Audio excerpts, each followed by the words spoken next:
Indo British advanced pain clinic నొప్పి మాయం surgery దూరం ఫర్ అపాయింట్మెంట్స్ 9155515563.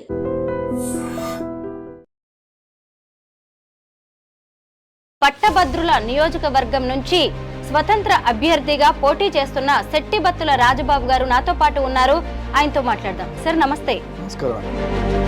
ఒకవైపు కూటమి ప్రభుత్వం ఇంత బలంగా ఉంటే మీరు స్వతంత్ర అభ్యర్థిగా ఎందుకు బరిలోకి దిగాలనుకుంటున్నారు? అంటే కూటమి అభ్యర్థి బలంగా ఉన్నారని మనం ఎలా చెప్పగలుగుతారు మేడం? మీరు ఎలా చెప్పగలుగుతారు? ఇక్కడ అంతా కూడా స్వతంత్రంగా ఆలోచించేవాళ్ళు, చదువుకున్నవారు, విద్యావంతులు ఖచ్చితంగా స్వతంత్రంగా ఆలోచిస్తారు. కాకపోతే వాళ్ళకంటూ కూడా ఒక స్టాండ్ ఉంటుంది కదా. ఒక పార్టీకి ఖచ్చితంగా పార్టీ గుర్తుని పార్టీని ఇష్టపడుతూ ఉంటారు. అలాంటప్పుడు మీరు స్వతంత్ర అభ్యర్థిగా దిగుతున్నప్పుడు మీకే ఎందుకు ఓటు వేస్తారనుకుంటున్నారు? పట్టభద్రులకి ఇవన్నీ సంబంధం ఉండదు. ఖచ్చితంగా రూలింగ్ గవర్నమెంట్ లేకపోతే ఇదని కాకుండా మన తరపున నాకు ఇందుకు ఓటు వేయండి, ఇది నేను అని మీరేం చెప్పదలుచుకుంటున్నారు ఓటర్స్కి? రాజబాబు అనే వ్యక్తిని ఎలా చూడాలో నేను చెప్పక్కర్లేదు మేడం. ఎందుకంటే రాజబాబు అనే ఒక బ్రాండ్ ఉంది అక్కడ. రాజబాబు బ్రాండ్ ఏంటంటే బలమైన కాస్ట్గా చెప్పుకునే అభ్యర్థులు మీకు ఎదురుగా ఉన్నప్పుడు మరి షెడ్యూల్డ్ కులాలకు చెందిన మీరు ఎలా గెలుపుని ఆశిస్తున్నారు? ఇక్కడ కులం ఆలోచిస్తే కూటమి అటు వెళ్తే నేను ఎస్సీ తరఫున రిప్రజెంటేటివ్గా నిలబడగలను. కానీ నేను అది చేయట్లేదు ఇప్పుడు. ఎందుకంటే ఓటర్స్ని ఇన్ఫ్లుయెన్స్ చేసే ఇంకొక ఇంపార్టెంట్ ఫ్యాక్టర్ డబ్బు. అయితే మరి ఈసారి ఎన్నికల్లో ఈ డబ్బు ప్రభావం ఎలా ఉండొచ్చు అంటారు? ఖచ్చితంగా డబ్బు ప్రభావం ఉంటుంది మేడం. కాకపోతే ఒక గ్రాడ్యుయేట్ ఇవాళ వచ్చే ఒక రూపాయి గురించి కాకుండా రేపు మన భవిష్యత్తు ఏంటి అన్నది ఆలోచిస్తారు, ఖచ్చితంగా ఆలోచిస్తారు. స్వతంత్ర అభ్యర్థిగా బరిలోకి దిగుతానని మీరు ఎంత చెప్తున్నా కానీ ఎలక్షన్స్ టైంకి మీరు మళ్ళీ జనసేనలోకి వెళ్తారు అనే వార్తలు కూడా వినిపిస్తున్నాయి. మీరేమంటారు? జనసేనకి నా అవసరం ఉంటే ఈ ఎన్నికల్లో మీ స్ట్రాటజీ ఏంటి? మీ మేనిఫెస్టో ఎలా ఉండబోతోంది? మహిళా ఓటర్లను ఆకట్టుకునేందుకు మీరు ప్రత్యేక ప్రణాళిక ఏదైనా రూపొందిస్తున్నారా? మహిళలకు కూడా ప్రత్యేకమైనటువంటి శ్రద్ధ తీసుకుని వారి పట్ల వారి తరఫున కూడా నిలబడడానికి సిద్ధంగా ఉంది.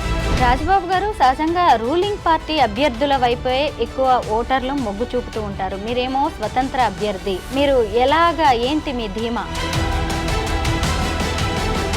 ఉభయ గోదావరి జిల్లాల పట్టభద్రుల శాసనమండలి ఎన్నికల్లో ఒక కొత్త చరిత్రకు నాంది పలకబోతాం.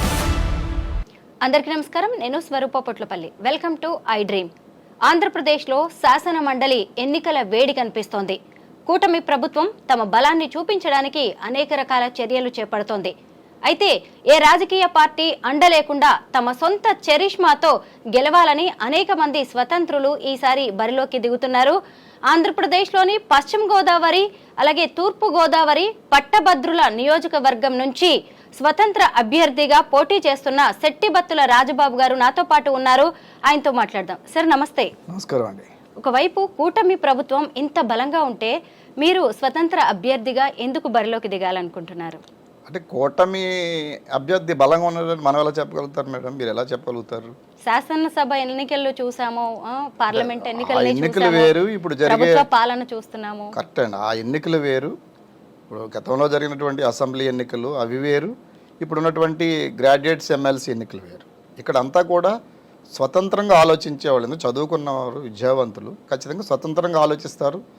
స్వతంత్రంగా మన కోసం ఎవరు నిలబడతారు, మన తరపున ఎవరు మాట్లాడతారు అని ఆలోచించి ఓటు చేస్తారు. కాబట్టి కూటమి విజయం దీని మీద ఏ విధమైనటువంటి ప్రభావం చూపించదు.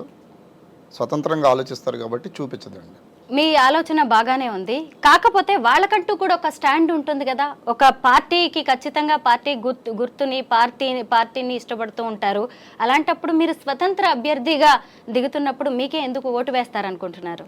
గతం నుంచి కూడా మేడం, ఇప్పుడు ఈ పట్టభద్రుల ఎమ్మెల్సీ ఎన్నికలు అనేది గతం నుంచి కూడా చూస్తే మనం ఒకసారి వెనక్కి వెళ్తే ఎక్కడా కూడా రూలింగ్ గవర్నమెంట్కి అనుకూలంగా ఏ క్యాండిడేట్ ఎప్పుడు గెలవలేదు. రూలింగ్ పార్టీ కూడా అంత సీరియస్గా తీసుకోలేదు. దురదృష్టవశాత్తు ఇప్పుడు ఆంధ్రప్రదేశ్ రాజకీయాలు అంటే మండలిలో అధికార పార్టీకి తక్కువ సంఖ్య ఉండడం, వైసీపీకి ఎక్కువ ఉండడంతో అక్కడ వాళ్ళ స్ట్రెంగ్త్ని నింపుకోవడానికి ప్రెస్టేజ్గా ఎలక్షన్ చేస్తున్నారు తప్పించి, అయినా కానీ పట్టభద్రులకి ఇవన్నీ సంబంధం ఉండదు. వాళ్ళు ఖచ్చితంగా రూలింగ్ గవర్నమెంట్ లేకపోతే ఇదని కాకుండా మన తరపున నిలబడేవాడికి చేయాలన్నది ఖచ్చితంగా ఉంటుందండి. ఇది గతం కూడా అదే జరిగింది. గతంలో సామాన్యమైన వ్యక్తులు గెలిచినటువంటి కోటీశ్వర్లు ల్యాప్టాప్లు ఇస్తాము లేకపోతే మొబైల్స్ ఇస్తామని చెప్పి ఎన్నికలకు వచ్చిన వాళ్ళని కూడా ఓడించడం జరిగింది. ఎందుకంటే ఖచ్చితంగా ఎడ్యుకేటెడ్ కాబట్టి వాళ్ళు బ్రాడ్గా ఆలోచిస్తారని చెప్పి. గతసారి అధికారంలో ఉన్న వైఎస్ఆర్సీపీ లాంటి బలమైన పార్టీయే ఈసారి ఎన్నికల్లో పోటీకి దిగట్లేదు. అలాంటిది స్వతంత్ర అభ్యర్థిగా మీరెలా నెగ్గుతాం అనుకుంటున్నారు? అంటే వైఎస్ఆర్ కాంగ్రెస్ పార్టీ మరి పోటీలో దిగపోవడానికి కారణాలు అంతర్గతంగా పార్టీకి తెలియాలి. అంటే ఇప్పుడు ఒక రీసెంట్గా వైజాగ్లో ఒక స్థానిక సంస్థల ఎమ్మెల్సీ జరిగిందండి. అక్కడ వైఎస్ఆర్ కాంగ్రెస్ పార్టీకి బలం ఉంది. సో అక్కడ బొత్స సత్యనారాయణ గారు నిలబడ్డారు. అధికార పార్టీ అంత బలం ఉన్నటువంటి, మీరు ఇందాక ఒక మాట చెప్పారు, కూటమి చాలా బలంగా ఉంది, మొన్న ఎలక్షన్లలో దిగ్విజయంగా ముందుకు వచ్చింది కాబట్టి కూటమి అభ్యర్థి అంత బలంగా ఉంటాడు అన్నారు. మరి అక్కడ పోటీ చేయలేకపోయారు కదా. సో అక్కడ తెలుగుదేశం చేయలేకపోయింది. ఇక్కడికి వచ్చేటప్పటికి వైసీపీ ఆలోచన మరి ఏ విధంగా ఉన్నదని ఇంతవరకు తెలియదు. నేను త్వరలో జగన్ గారిని కలుస్తాను, జగన్మోహన్ రెడ్డి గారిని. ఎందుకంటే నేను అందరి మద్దతు అడుగుతున్నాను, జగన్మోహన్ రెడ్డి గారి మద్దతు కూడా అడుగుతున్నాను. వారు క్యాండిడేట్ని పెట్టకపోతే నాకు డైరెక్ట్గా మద్దతు ఇమ్మని అడగడానికి సిద్ధంగా ఉన్నాను. మరి వాళ్ళు పెట్టకపోవడానికి కారణం అంటే మరి ఖచ్చితంగా ఏంటంటే ఈ సోషల్ మీడియా వేధింపులు, పోలీస్ కేసులు, ఎలక్షన్ చేయడానికి అధికార పార్టీ కూటమి ఏమైనా ఇబ్బందులు పెడుతుందేమో ఆలోచనతో ఒకవేళ పోటీలో లేరేమో. కానీ ఏదేమైనా నేను త్వరలో కలిసి ఆయన అడుగుతాను. నాకు మద్దతు అడిగినప్పుడు ఖచ్చితంగా ఆ విషయం కూడా తెలుసుకుంటాను. రాజబాబు గారు, మీరు రాజకీయాలకి కొత్త వ్యక్తి ఏం కాదు, ఎన్నో ఏళ్లుగా రాజకీయాల్లో ఉన్నారు.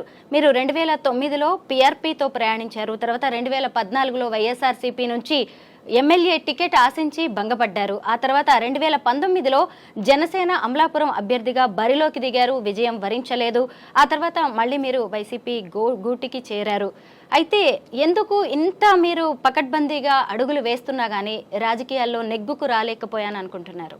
అంటే మేడం, ఇప్పుడు 2019 ఎలక్షన్ అయిన తర్వాత నేను చాలా కమిట్మెంట్గా, అంటే నా ఆలోచన డిఫరెంట్ అండి. ఎందుకంటే 2009లో ప్రజారాజ్యం పార్టీ పెట్టక ముందే కొణిదెల నాగబాబు గారిని అమలాపురం తీసుకువెళ్ళి, అంటే కులాల సమీకరణ, చిన్న కులాలు కలవాలి, ఇంకా బోల్డ్గా చెప్పుకోవాలంటే కాపులు ఎస్సీలు కలవాలి అని ఒక ఆలోచనతో కలిస్తే ఒక కొత్త రాజకీయ సమీకరణ వస్తుంది అని చెప్పి ఒక ఆలోచనతో పార్టీ పెట్టాలని చెప్పి నాగబాబు గారిని అమలాపురం తీసుకువెళ్ళి అంబేద్కర్ స్టాచ్యూలు ఓపెన్ చేయించి మీటింగ్స్ పెట్టించి చాలా చేశాను నేను. 2009లో టికెట్ రాకపోయినా కానీ నా టికెట్ కంటే కూడా ఇక్కడ రాష్ట్రంలో ఒక కొత్త రాజకీయ సమీకరణ జరగాలి, మార్పు రావాలన్న ఆలోచనతోటి టికెట్ గురించి అసలు నేను పెద్ద సీరియస్గా తీసుకోలేదు. పనిచేశాను పార్టీకి. 2009లో మళ్ళీ పార్టీ కాంగ్రెస్లో మెర్జ్ చేసిన తర్వాత ఏ కాంగ్రెస్ నుంచి అయితే మేము వచ్చాం మళ్ళీ అందులో మెర్జ్ చేయడం ఇష్టం లేక పొలిటికల్ లీడర్గా ఏదో ఒక పొలిటికల్ పార్టీలో ఉండాలి కాబట్టి వైఎస్ఆర్ కాంగ్రెస్ పార్టీలోకి వెళ్ళాం. వైఎస్ఆర్ కాంగ్రెస్ పార్టీ నుంచి మళ్ళీ పవన్ కళ్యాణ్ గారు Janasena full pledged politics start చేసిన తర్వాత మళ్ళీ అటు వచ్చాం. ఎందుకంటే ఇది ఒక విధంగా పాత గూటిలోకి వచ్చినట్టుగా వచ్చాం అటు. 2009లో ఆయన టికెట్ ఇచ్చారు, చాలా ఎలక్షన్స్ చేసాం. తర్వాత కూడా రాష్ట్రంలో ఏ నియోజకవర్గంలో లేనంతగా జనసేన పార్టీని బలోపేతం చేసాం. ఎందుకంటే అప్పటికే చాలా బలమైనటువంటి పునాది కలిగినటువంటి తెలుగుదేశం పార్టీని కాదని మొదటి ప్లేస్కి వచ్చాం. అక్కడ అమలాపురంలో జనసేన గెలుస్తుంది, జనసేన బలంగా ఉందని అన్ని కులాలు కూడా అనే స్థాయి తీసుకొచ్చాం. సో 2024 ఎలక్షన్లో పవన్ కళ్యాణ్ గారు టికెట్ చెప్పారు, అన్నీ చెప్పారు. తర్వాత జరిగినటువంటి కాన్స్టిట్యున్సీలో ఏదో చిన్న కుట్ర జరిగింది, దురదృష్టవశాత్తు అది కోల్పోయాం. అప్పుడు మరలా పవన్ కళ్యాణ్ గారిని కలడానికి ట్రై చేశాను నేను చివరి నిమిషం వరకు. సో పార్టీ ఆఫీస్లో వెళ్ళాను, నాగబాబు గారిని కలిశాను, చాలా ప్రయత్నం చేశాను. మరి అక్కడ కుదరలేదు. దాంతో నేను ఒక పొలిటికల్ లీడర్గా ఎక్కడో దిక్కున ప్రయాణం చేయాలి కాబట్టి మళ్ళీ వైసీపీకి వెళ్ళడం జరిగింది. అయితే ఇప్పుడు పట్టభద్రుల నియోజకవర్గం నుంచి మీరు పోటీ చేస్తున్నారు. అసలు రాజబాబు అనే వ్యక్తిని ఎలా చూడాలి అంటారు? అంటే నాకు ఇందుకు ఓటు వేయండి, ఇది నేను అని మీరేం చెప్పదలుచుకుంటున్నారు ఓటర్స్కి? రాజబాబు అనే వ్యక్తిని ఎలా చూడాలని నేను చెప్పక్కర్లేదు మేడం. ఎందుకంటే రాజబాబు అనేవాడికి ఒక బ్రాండ్ ఉంది అక్కడ. రాజబాబు బ్రాండ్ ఏంటంటే నిరంతరం ఉద్యమకారుడు. ఎందుకంటే ఉదాహరణకు నాకు ఇప్పటికి 14 కేసులు ఉన్నాయి, నా పాస్పోర్ట్ సీజ్ అయింది, 14 కేసులు ఉన్నాయి, వాయిదాలకు తిరుగుతున్నాను. నిరంతరం ప్రజా సమస్యల మీద కానీ, లేదా మనం నమ్మినటువంటి ఉన్నటువంటి పార్టీని కాపాడుకోవడానికి కానీ, లేదా మనం ఏ పార్టీలోనో ఆ పార్టీ అధ్యక్షుడిని కాపాడుకోవడానికి కానీ ఎంత దూరమైన ప్రయాణం చేసే మనస్తత్వం ఉంది. ఉద్యమాలు చేసి ఈ చరిత్ర నాకుంది. రాజబాబు అనేవాడు చరిత్రకారుడు, నా బ్రాండే ఒక ఉద్యమకారుడు. కాబట్టి నేను ప్రత్యేకంగా పరిచయం చేసుకోక్కర్లేదు, అందరికీ తెలుసు. ఇప్పుడు వాళ్ళని అంత ధైర్యంగా పట్టభద్రుల ఎమ్మెల్సీ ఎన్నికలకు తిరగడానికి కూడా అదే ప్రధానమైన కారణం. పార్టీలకు అతీతంగా, నాయకులకు అతీతంగా నిలబడగలడు, మాట్లాడగలడు, మన తరపున ఎంతటిది ఉపద్రవాన్ని ఎదుర్కోగలడు అని ఒక నమ్మకం నా పైన అందరికీ ఉంది. అదే నన్ను ముందుకు నడిపిస్తాను. శెట్టిబత్తుల రాజబాబు అంటే ఒక బ్రాండ్ అన్నారు. మీరు వివిధ పార్టీలతో ప్రయాణించారు, మీకు పెద్ద పెద్ద అధ్యక్షులతో పనిచేసిన అనుభవం కూడా ఉంది. అయితే అక్కడ కొన్ని రెస్ట్రిక్షన్స్ ఉంటాయంటారా? ఇలా స్వతంత్ర అభ్యర్థిగా అయితే మన ఇష్టమైన రీతిలో మనం వెళ్ళొచ్చు, జనాల మనసు గెలుచుకోవచ్చు అనుకుంటున్నారా? అంటే మేడం, స్వతంత్ర అభ్యర్థిగా వెళ్ళడం అంటే ఇప్పుడు యాక్చువల్గా స్వతంత్ర అభ్యర్థులు గెలవడం చాలా కష్టం. ఎందుకంటే చాలా కష్టం. బట్ పట్టభద్రులు కాబట్టి కొంచెం హోప్గా వెళ్తున్నాం.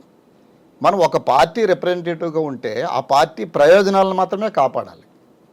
ఇవాళ మన ఎమ్మెల్సీ అవ్వచ్చు, ఎమ్మెల్యే అవ్వచ్చు, ఎమ్మెల్యేల్లోనూ, ఎంపీల్లోనూ, ఎమ్మెల్సీల్లో కూడా కొంతమంది ప్రజల కోసం ఆలోచించేవాళ్ళు, తప్పించేవాళ్ళు ఉన్నారు, పరితప్పించేవాళ్ళు. కానీ పార్టీ లైన్ దాటడానికి వాళ్ళకి ఎట్టి బస్సులు కూడా అవకాశం లేదు. పార్టీ ఏదైతే పార్టీ ప్రయోజనాలను కాపాడాలి. ఉదాహరణకి మన ఆంధ్రప్రదేశ్ శాసనమండలి తీసుకుందాం. శాసనమండలిలో 2 పార్టీలు, ఇటు కూటమి, వైసీపీ.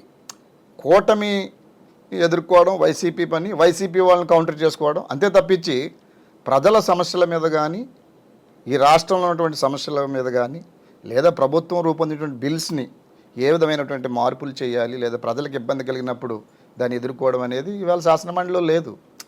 వీళ్ళు ప్రతిపక్షంగా వైసీపీ ఎమ్మెల్సీలు అడిగితే దానికి కౌంటర్గా వీళ్ళ సమానం చెప్పలేదు, వీళ్ళ మీద దాడి చేసుకోవడం తప్పించి పరస్పరం పార్టీ ప్రయోజనాలు, ఎవరైనా పార్టీ ప్రయోజనాలే కాపాడుకుంటారు. ఇటువంటి సమయంలో స్వతంత్ర అభ్యర్థిగా గెలిస్తే మనం ఎవరు అయితే మనం గెలిపించారో, ఏదైతే మనం వాళ్ళ తరపున పోరాడగలమని చెప్పి గెలిపించారో, ఖచ్చితంగా దానికోసం మనం నిలబడగలుగుతాం. ఇంకా అందులో దాని గురించి నేను స్వతంత్ర అభ్యర్థిగా పోటీ చేయడానికి ఎక్కువ ఇష్టపడతా ఉన్నాను. ఎంత పట్టభద్రులైనా, ఎంత విద్యావంతులైనా సరే ఓటర్లను ఇన్ఫ్లుయెన్స్ చేసే ఫ్యాక్టర్స్ కొన్ని ఉంటాయి. అందులో ముఖ్యంగా మనం కాస్ట్ గురించి మాట్లాడుకోవాలి. బలమైన కాస్ట్గా చెప్పుకునే అభ్యర్థులు మీకు ఎదురుగా ఉన్నప్పుడు మరి షెడ్యూల్డ్ కులాలకు చెందిన మీరు ఎలా గెలుపుని ఆశిస్తున్నారు? నిజం మేడం, ఉభయ గోదావరి జిల్లాలో బలమైన కులం చెప్పుకోవాలంటే కాపుల కులం. దానికి ధీటుగా ఉన్న కులం షెడ్యూల్ క్యాస్ట్, ఎస్సీస్. సో మీరు అంటే కులాలు మాట్లాడుతున్నాం. ఏదైతే కూటమి బలంగా ఒక కాపు అభ్యర్థిని రంగంలోకి పెడితే కూటమికి లేదా పర్టికులర్ కమ్యూనిటీకి ఎన్ని ఓట్లు ఉంటాయో అదేవిధంగా ఇక్కడ ఎస్సీస్ కూడా అన్ని ఓట్లు ఉంటాయి. కాబట్టి ఇక్కడ కులం ఆలోచిస్తే కూటమి అటు వెళ్తే నేను ఎస్సీస్ తరపున రిప్రజెంటేటివ్గా నిలబడగలను. కానీ నేను అది చేయట్లేదు ఇప్పుడు. ఎందుకంటే కులాలకు అతీతంగా గ్రాడ్యుయేట్స్ ఆలోచించాలి. ఇప్పుడు ఇవాళ కాపుల్లో కూడా చాలామంది బ్రాడ్గా ఆలోచిస్తున్నారు. కొంతమంది రాజబాబు మనతో ప్రయాణం చేశాడు, ఆయనకు ఒక అవకాశం ఇవ్వాలని కూడా ఆలోచిస్తున్నారు. సో ఇప్పుడు ఇక్కడ కులాలు యాక్చువల్గా పార్టీలు అదే ఆలోచిస్తున్నాయి. ఈ కాపు అభ్యర్థి నిలబెడితే కాపులు వేస్తారు, ఎస్సీ అభ్యర్థి నిలబెడితే ఎస్సీ వేస్తారు, లేకపోతే బీసీ అభ్యర్థి నిలబెడితే బీసీలు పోలరైజ్ అవుతారని ఒక ఆలోచన చేస్తున్నాయి. కానీ జనరల్ ఎలక్షన్స్లో వాళ్ళ ప్రయోగం సక్సెస్ కావచ్చు. బట్ ఇక్కడ గ్రాడ్యుయేట్స్ ఏదైతే ఎమ్మెల్సీ ఎలక్షన్ ఉందో ఖచ్చితంగా వాళ్ళ ఆలోచన కిందకు వచ్చేటప్పుడు, గ్రౌండ్ లెవెల్కి వచ్చేటప్పుడు డిఫరెంట్గా ఉంటుంది. ఓటర్స్ని ఇన్ఫ్లుయెన్స్ చేసే ఇంకొక ఇంపార్టెంట్ ఫ్యాక్టర్ డబ్బు. అనేక రకాలైన ప్రలోభాలు ఉంటూ ఉంటాయి ఓటర్స్కి. అయితే మరి ఈసారి ఎన్నికల్లో ఈ డబ్బు ప్రభావం ఎలా ఉండొచ్చు అంటారు? ఖచ్చితంగా డబ్బు ప్రభావం ఉంటుంది మేడం. కాకపోతే ఒక గ్రాడ్యుయేట్ ఇవాళ వాళ్ళు ఇచ్చే ఒక ఫోను లేకపోతే ఒక ల్యాప్టాప్ కోసము తన జీవితాన్ని, తన భవిష్యత్తును వదులుకోడు కదా. ఇప్పుడు ఒక గ్రాడ్యుయేట్ ఉన్నాడంటే అతను ఏం ఆలోచిస్తాడు? తన భవిష్యత్తు, తనకు ఒక ఉద్యోగం. ఎందుకంటే గ్రాడ్యుయేట్స్లో ప్రభుత్వ ఉద్యోగులు ఉన్నారు, వాళ్ళకి చాలా సమస్యలు ఉన్నాయి. పిఆర్సీ లేదు, ఏరియర్స్ ఇవ్వలేదు, సిపిఎస్ పెన్షన్ స్కీమ్ కాకుండా ఓపీఎస్ ఏదో అడుగుతున్నారు వాళ్ళు, అది చేయట్లేదు. అవి ముఖ్యంగా తీసుకుంటారు వాళ్ళు. టీచర్స్కి సమస్యలు ఉన్నాయి, ప్రైవేట్ ఎంప్లాయీస్కి సమస్యలు ఉన్నాయి, లైఫ్ సెక్యూరిటీ లేదు.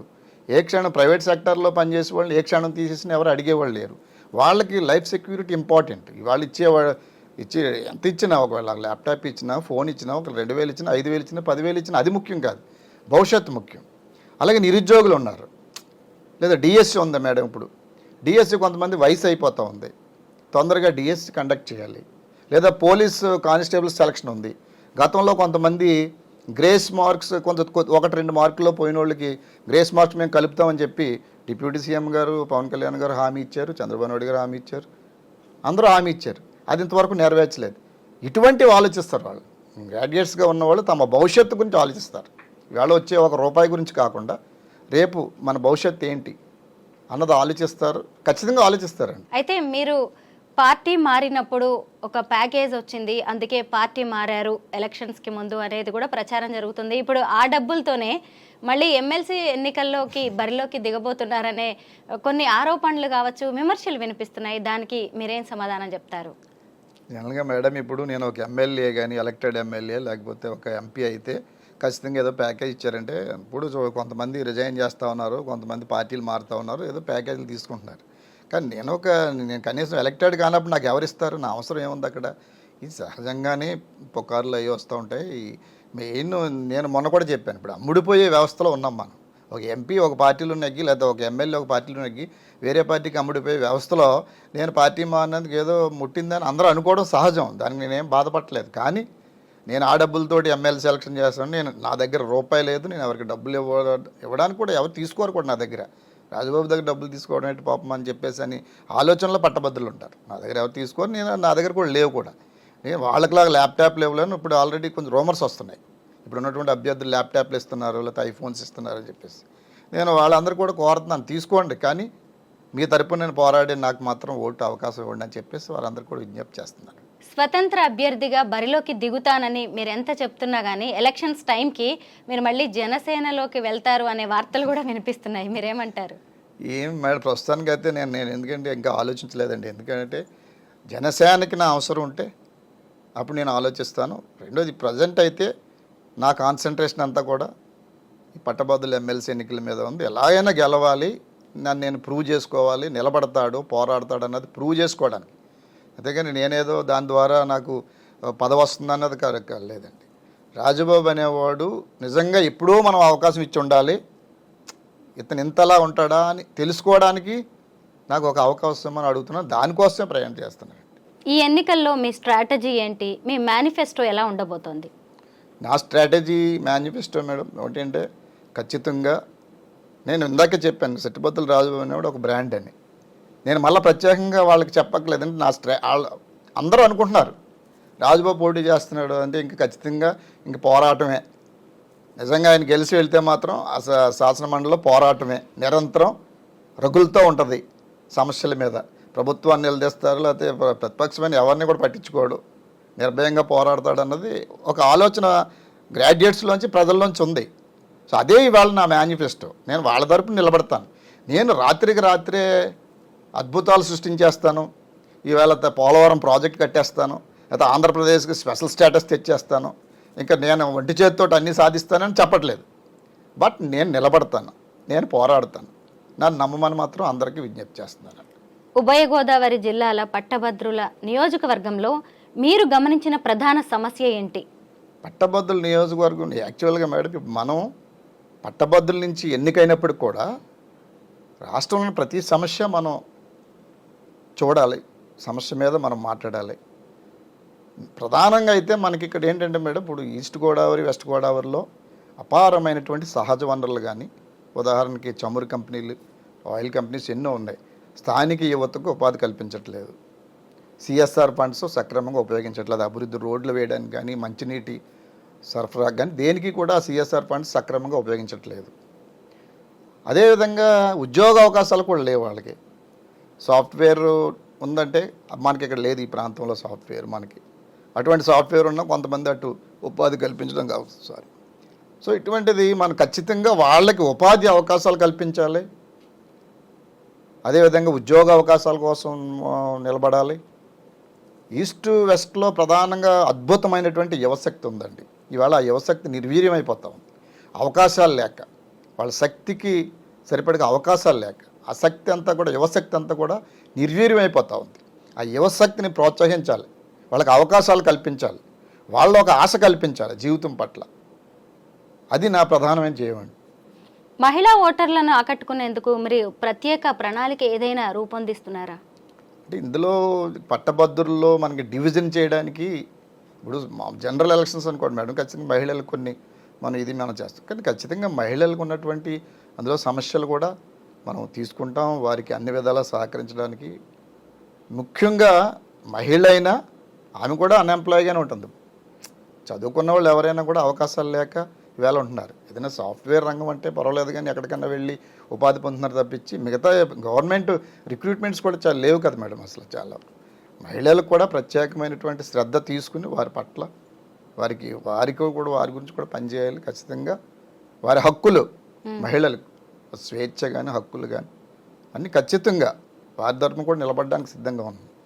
రాజబాబు గారు, మీరు ఎంత పార్టీల కోసం కష్టపడ్డా, ప్రజల కోసం పని చేసినా, మీరు వేసిన తప్పటడుగులు కావచ్చు, మీరు చేసిన పొరపాట్ల గురించి అయితే జనాల్లో చర్చ జరుగుతూ ఉంటుంది. ఇప్పుడు వాటన్నిటిని పక్కన పెట్టి నన్ను ఇలా చూడండి అని మీరు ప్రజలకు ఏమైనా చెప్పాలనుకుంటున్నారా? అంటే నేను అనుకోవడం అంటే మన తప్పటడుగులని నేను అనుకోవట్లేదండి. కానీ మనం అనుకునేది ప్రజలకు సంబంధం ఉండదు, ప్రజలు ఒకటి అనుకుంటారు మన గురించి. అందుకే మనం పాలిటిక్స్లో ఉన్నామంటే మనకు సంబంధించిన చర్చ నడుస్తుంది. అనుకుంటారు కొంతమంది, రాజబాబు ఇలా ఉంటే సరిపోయినామో, జనసేనలు ఉంటే సరిపోయినామో, అనవసరంగా పార్టీ మారాడైనా ఇక్కడ ఏమైనా అవకాశాలు వచ్చామని కొంతమంది అనుకుంటారు. కొంతమంది మంచి పని చేశాడు అనుకుంటారు. సో వాళ్ళ చర్చ ఉంటుంది. కాకపోతే నేను అంటే పొలిటికల్ కెరీరు, నా వాయిస్ వినిపించాలి శాసనసభలో. కానీ అంటే రాజబాబు అనేవాడు వీళ్ళు అనుకున్నట్టుగా కాకుండా అసలు ఇతను ఒరిజినల్ క్యారెక్టర్ ఇది, ఇతను ఫైట్ చేస్తాడన్నది నిరూపణ అవ్వాలంటే ఖచ్చితంగా నేను శాసనసభకు వెళ్ళాలి. సో వెళ్ళిన తర్వాత నేనేంటి అన్నది వాళ్ళకి తెలుస్తుంది ఖచ్చితంగా. సో నేనేంటంటే I want to prove my self. I'm a leader, I'm a fighter. అది నేను ప్రూవ్ చేసుకోవడానికి నాకు ఒక వేదిక కావాలి, డయాస్ కావాలి. సో ఖచ్చితంగా వాళ్ళు ఒకవేళ అపోహ పడినా, కొంతమంది తప్పటడుగులు వేసాడు లేకపోతే ఇంకోటి చేశాడు అని అపోహ పడినా, రేపు నేను అక్కడ శాసన మండలికి వెళ్ళిన తర్వాత లేకపోతే ఎప్పుడైనా ఒకవేళ అదృష్టం కలిసి వచ్చి నేను ప్రతినిధికి ఎన్నికైన తర్వాత నేనేంటన్నది ఖచ్చితంగా తెలుసుకుంటారు. రాజబాబు గారు, సహజంగా రూలింగ్ పార్టీ అభ్యర్థుల వైపే ఎక్కువ ఓటర్లు మొగ్గు చూపుతూ ఉంటారు. మీరేమో స్వతంత్ర అభ్యర్థి. మీరు ఎలాగా, ఏంటి మీ ధీమా? అని ఇందా చెప్పాను కదా మేడం, రూలింగ్ పార్టీ వైపు మొగ్గు చూపించడానికి అవసరం ఉంది. రూలింగ్ పార్టీ ఎందుకంటే వాళ్ళ వైపు నుంచే కదా, వాళ్ళ అభ్యర్థులు ఏం చేసినా గానీ కొంచెం ప్రభుత్వం కూడా వాళ్ళని పరిగణలోకి తీసుకుంటుంది. మన వాళ్ళు కాబట్టి రైజ్ చేసిన సమస్యకు కూడా ఒక వెయిట్ అనేది ఇస్తుంది. కానీ మీరు స్వతంత్ర అభ్యర్థి అయినప్పుడు మీరు రేపు ఒకవేళ గెలిచినా గానీ అవకాశాలు ఉంటాయంటున్నారా? అంటే మేడం, ఇప్పుడు ప్రభుత్వాలు ఏం చేస్తున్నాయో చూస్తున్నాం మనం. ఇప్పుడు అంటే నేను పర్టికులర్గా ఏ పార్టీని విమర్శించట్లే, కానీ ప్రతి పార్టీ కూడా అలవి కానిటువంటి హామీలు ఇస్తుంది. రూలింగ్లోకి వచ్చిన తర్వాత చేతులు ఎత్తేస్తారు, ఏ పార్టీ అయినా కానీ. ఇవాళ జరుగుతున్నది అది చూస్తారు కదా ప్రత్యక్షంగా. మన పార్టీ అసలు మన నాయకుడు అని అనుకున్నా కానీ, సరే మన పార్టీ మన నాయకుడు అనుకున్నా సరే, ఇవాళ వేసే ఓటు రాష్ట్ర ముఖ్యమంత్రుల్లో వాళ్ళు నమ్మే వాళ్ళ ఇష్టపడే నాయకుడు ముఖ్యమంత్రి అవడానికో, లేకపోతే రాష్ట్ర ప్రభుత్వం రూలింగ్లోకి రావడానికి వాళ్ళు ఇష్టపడే పార్టీ రావడానికి కాదు కదా. సో కాబట్టి ఒక ఓటు మన తరపున పోరాటం చేయొచ్చు, సరే అతను మనం నమ్మి వేద్దామన్న ఖచ్చితంగా ఆలోచన ఉంటుంది. అదే నడుస్తుంది రేపు. ఖచ్చితంగా శాసన మండలి ఎన్నికల్లో, ఉభయ గోదావరి జిల్లాల పట్టభద్రుల శాసన మండలి ఎన్నికల్లో ఒక కొత్త చరిత్రకు నాంది పలకబోతా ఉన్నామండి. మార్చి 2nd వీక్లో ఎలక్షన్స్ ఉన్నాయి. బట్ మీరు ఇప్పుడు ఇంత తొందరగా ఎందుకు ప్రచారం మొదలు పెట్టారు? అంటే మరి చాలా మేడం, విస్తృతంగా ఇంచుమించు ఒక 3 lakhs దాకా ఓటర్స్ ఉంటారు, గ్రాడ్యుయేట్స్ ఓటర్స్. పైగా 2 జిల్లాల్లో ఉంటారు. ఇప్పుడు పొలిటికల్ పార్టీస్కి ఒక ఆర్గనైజేషన్ ఉంటుంది. వాళ్ళకి మండల స్థాయి, గ్రామ స్థాయి నుంచి వాళ్ళకి పటిష్టమైన ఆర్గనైజేషన్ ఉంటుంది. ఒక గ్రామాన్ని యూనిట్గా చేసుకుని, ఒక విలేజ్ని యూనిట్గా చేసుకుని, అక్కడ ఎంతమంది గ్రాడ్యుయేట్స్ ఉన్నారని వాళ్ళు చాలా ఈజీగా ఓటింగ్ చేయించుకోవడానికి అదే వాళ్ళకి అవకాశం ఉంటుంది పొలిటికల్ పార్టీస్. బట్ నేను సింగిల్ పర్సన్ కదా, కాబట్టి నాకు టైము ఇంకా కావాలి. యాక్చువల్గా నేను ఇంకా ముందు నుంచి ప్రారంభించాలి. ప్రతి ఒక్కరిని కలవలేకపోయినా మ్యాక్సిమం నేనేంటన్నది అందరికీ చెప్పుకోవాల్సిన అవసరం ఉంది నాకు. కాబట్టి ఖచ్చితంగా ముందు నుంచి ప్రారంభించడానికి అదే ప్రధానమైన కారణం. పొలిటికల్ పార్టీకి క్షణాల్లో పని వాళ్ళకి. ఒక మెసేజ్ తోటి వాటర్లో ఎన్విరాన్మెంట్ జరుగుతుంది, ఒక మెసేజ్ తోటి కన్విన్స్ చేసుకోవడానికి ట్రై చేస్తారు. కాబట్టి నేనైతే ఇండివిజువల్గా కలాల్సి వస్తుంది. ఇప్పటికే మీరు ఎవరినైనా పట్టభద్రుల్ని కలిసారా? చాలా మందిని కలిసాను. ఇంటర్నల్ సపోర్ట్ వస్తూ ఉంది. అటు అధికార పార్టీ నుంచి, వైసీపీ నుంచి ఇష్టపడే వాళ్ళు కూడా గ్రాడ్యుయేట్స్ ఖచ్చితంగా మీలాంటి వాళ్ళు ఉండాలని చెప్తున్నారు. నేను అందరిని కలుస్తున్నాను. రాష్ట్ర విభజన ఎఫెక్ట్ అనేది ఆంధ్రప్రదేశ్ మీద బాగా పడిందండి. ఏ ప్రభుత్వాలు వచ్చినా, ఏ పార్టీలు మారినా కానీ పెద్దగా డెవలప్మెంట్ అనేది కనిపించట్లేదు. మీలాంటి వాళ్ళు ఏం చేయాలనుకుంటున్నారు అధికారం కనుక మీకు వస్తే? మేడం, ఇప్పుడు యాక్చువల్గా ఏంటి మీరు అన్న దాంట్లో ఇవాళ ఏదో విధంగా అధికారంలోకి రావాలి. ఇప్పుడు డెవలప్మెంట్ ఆస్పెక్ట్లో ఆలోచిస్తే మేడం, ఎవరైనా ఒక విజన్ ఉన్నట్టు నాయకుడు ఇవాళ డెవలప్మెంట్ స్టార్ట్ చేస్తే అది 10 సంవత్సరాలకి ఫలితం ఇస్తుంది. కానీ ఈ లోపల ఈ 5 years లోపల ఎన్నికలు వస్తే అతను మాకేం చేయలేదని చెప్పి ప్రజలు మళ్ళా ఇది కూడా ఒక ప్రాజెక్ట్కి మనం ఒక బ్రిడ్జికి శంకుస్థాపన చేసాం మేడం. ఇవాళ బ్రిడ్జి కంప్లీట్ అవ్వడానికి 5 సంవత్సరాలు 6 సంవత్సరాలు పడుతుంది. కానీ ఇతను దిగిపోయిన తర్వాత నెక్స్ట్ ప్రభుత్వంలో ఓపెన్ అవుతుంటుంది. అది ఆ క్రెడిట్ వాళ్ళకి వెళ్తూ ఉంటుంది. అంటే బాగా చదువుకున్న వాళ్ళు గత ప్రభుత్వంలో వచ్చింది అని చెప్పగలుగుతాం, కానీ పొలిటికల్ అవేర్నెస్ ఉన్నవాళ్ళు కామన్ పీపుల్ ఈ గవర్నమెంట్లో వచ్చింది ఈ రోడ్డు, లేకపోతే ఈ గవర్నమెంట్ వచ్చింది ఈ బ్రిడ్జ్ అనుకుని ఇవాళ సస్టైన్ అయ్యామా లేదా అన్నది రాజకీయ పార్టీలు తీసుకుంటున్నాయండి. రాష్ట్రం కోసం ఆలోచించాలి, విజన్ ఉండాలి, రాష్ట్రాన్ని అభివృద్ధి చేయాలన్నది ఏ నాయకుడు కూడా తీసుకోవట్లేదు. తీసుకోవడానికి సంబంధించి వాళ్ళు ఏంటంటే వాళ్ళకి ఇవాళ అధికారంలోకి రావాలి, అర్జెంటుగా రావాలంటే ఏదో తాయిలాలు సంక్షేమ పథకాలు ఇటువంటి ఏ చెప్పడం, ప్రభుత్వం వచ్చేయడం తప్పించి ఇదిగో నా విజన్ ఇది అంటే ఇప్పుడు చంద్రబాబు నాయుడు గారు ఏదో చెప్తున్నారు అనుకోండి మరి విజన్ గురించి, కానీ ఏ రాజకీయ నాయకుడు కూడా చిత్తశుద్ధి లేదండి. వాళ్ళకి ఏంటంటే వాళ్ళకి అధికారం కావాలి, దానికోసం ఎంతకన్నా వెళ్తారు. సో నా పరిధి అంటే నేను ఒక సామాన్యమైనటువంటి మానవుడి వ్యక్తిని. నాకు తెలిసింది పోరాడడం, నిరంతరం పోరాడతాం. ఒకవేళ నన్ను నమ్మి ఇతని పోరాటంలో న్యాయం ఉందనుకున్నప్పుడు కొన్ని ఫలితాలు సాధించవచ్చు. అది రాష్ట్ర అభివృద్ధి అయినా ఉండొచ్చు, లేకపోతే పట్టభద్రులకు సంబంధించిన రాష్ట్ర ప్రజల సమస్యలు అన్నా ఉండొచ్చు, ఏదైనా ఉండొచ్చు. అదే నమ్మకం నాకు. రాజకీయాల్లో రాణించాలంటే ఒక క్యాండిడేట్ చరిష్మా అనేది, అలాగే వాళ్ళ కష్టము, డబ్బు, దాంతోపాటు లక్ అనేది చాలా అవసరం అండి. మీరు చాలా కష్టపడుతూనే ఉన్నారు, 2009 నుంచి మేము చూస్తూనే ఉన్నాం. అయితే మరి మీకు లక్ అనేది లేదు అనుకుంటున్నారా, లేదంటే ఇక మీదటైనా లక్ వచ్చే అవకాశం ఉంది అనుకుంటున్నారా ఈ శాసన మండలి ఎలక్షన్? నాకు పెద్దగా నమ్మకాలు ఉండవు మేడం, ఎందుకంటే బట్ మెజారిటీ చెప్పింది మనం అంగీకరించాలి కాబట్టి. చాలామంది లక్ లేదని అంటున్నారు, నాకు అసలు లక్ లేదనుకుంటున్నాను. బట్ ఈ ఎమ్మెల్సీ ఎన్నికలు లక్ తగులుతుందని ఒక ఆశ ఉంది. అదే లక్ నిజంగా కూడా అందరూ అంటున్నారు, నీకు అదృష్టం లేదన్నా చివరి వరకు వచ్చి ఇలా అయిపోయింది అని అంటున్నారు. సో నమ్మాల్సి వస్తుంది. ఈసారి అయితే నాకు లక్ ఉంటుందని అనుకుంటున్నారండి. అటువంటి సమీకరణలు నడుస్తూ ఉన్నాయి. సో అన్నీ కలిసి అదృష్టం కూడా కలిసి వస్తుందని చెప్పేసి అనుకుంటా ఉన్నాను. మా ఛానల్ ద్వారా మీరు గ్రాడ్యుయేట్స్కి ఏదైనా విజ్ఞప్తి చేయాలనుకుంటున్నారా? ఖచ్చితంగానండి. నేను కులాలకు రాజకీయ పార్టీలకు అతీతంగా మన సమస్యలు, పట్టభద్రుల సమస్యలు, రాష్ట్ర ప్రజల సమస్యలు, అందరి సమస్యల కోసం ఆలోచించమని, మీ ఒక్క ఓటు మీరు నమ్మినా లేకపోతే మీరు ఇష్టపడిన నాయకుని ముఖ్యమంత్రిని చేయడానికి కాదు, లేదా మీరు ఇష్టపడే పార్టీ అధికారంలోకి రావడానికి కాదు, కేవలం ఒక ఎమ్మెల్సీ, ఒక పట్టభద్రుల ఎమ్మెల్సీని తీసుకెళ్ళి శాసనమండలిలో కూర్చోపెట్టడానికి ఉపయోగపడుతుంది అంతే మీ ఓటు. అదే ఓటు మీరు ఆలోచించి మన తరపున పోరాడతాడు, మన తరపున నిలబడతాడు అని నమ్మి నాకు ఓటేస్తే మీ ఇంటిలో ఒక అన్నలాగా మిమ్మల్ని రక్షించడానికి, మీ సమస్యల కోసం పోరాడమే, నేను కేవలం పోరాడడానికి, నన్ను నేను ప్రూవ్ చేసుకోవడానికి వెళ్తాను. కాబట్టి ప్రతి పట్టభద్రులు కూడా దయచేసి రేపు రాబోయే ఉభయ గోదావరి జిల్లాల శాసన మండలి ఎన్నికల్లో నాకు అవకాశం ఇవ్వాల్సిందిగా మన iDream ఛానల్ వారి ద్వారా విజ్ఞప్తి చేస్తూ ఉన్నాను.